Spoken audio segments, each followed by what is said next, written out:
You may have heard of the glycemic index, right? But what is it? How do you use it? And are you using it correct? Is it even important to your health? Hi everyone, my name is James Marin. I'm a holistic registered dietitian, environmental nutritionist, author, speaker, and diabetes expert.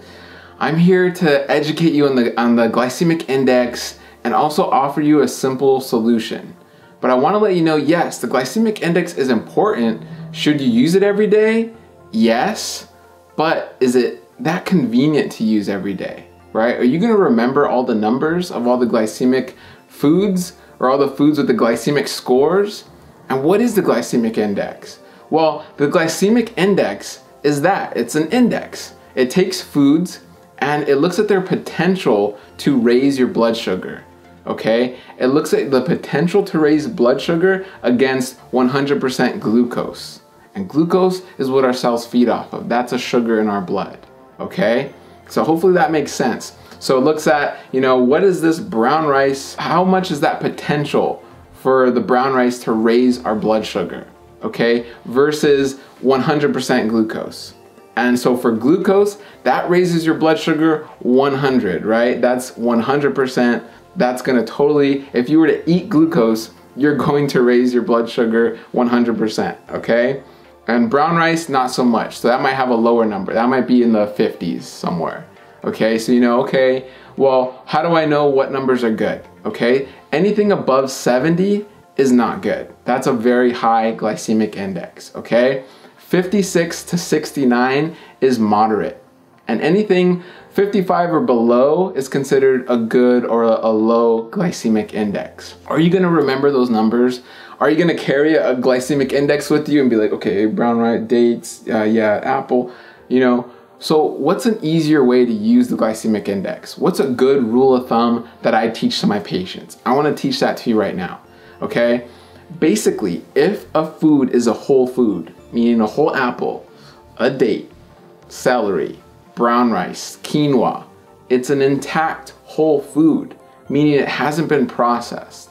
So for example, even corn, let's say you want to eat an ear of corn.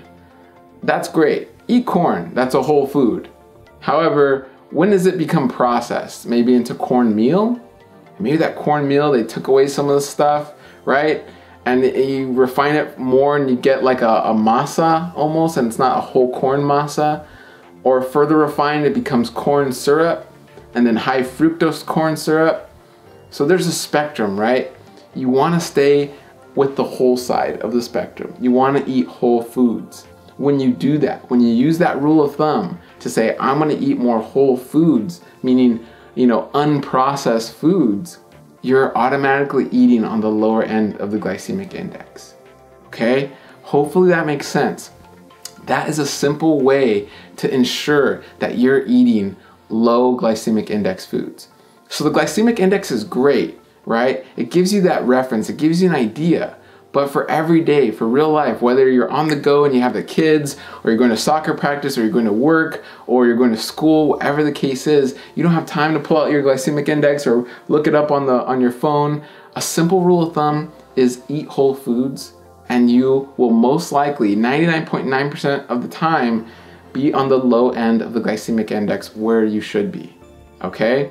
And to help you with this, we wanna give you this shopping guide, okay? So in here is a shopping guide plus 101 foods to avoid, okay, if you're diabetic. And even if you're at risk for diabetes, if you have pre-diabetes, or you've been a type 2 diabetic for 20 plus years, this is a resource I give to all of my patients, okay? This helps you navigate the grocery store, it helps you understand what foods to avoid, and most of these foods will be on the high end of the glycemic index, but you might also be surprised at what some of the foods, that I'm recommending you stay away from, okay?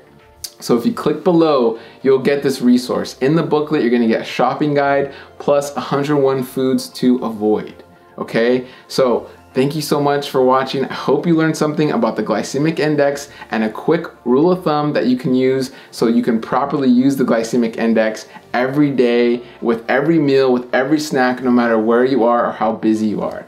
Thank you guys. Like and share this video if it helped you, and I hope to see you soon.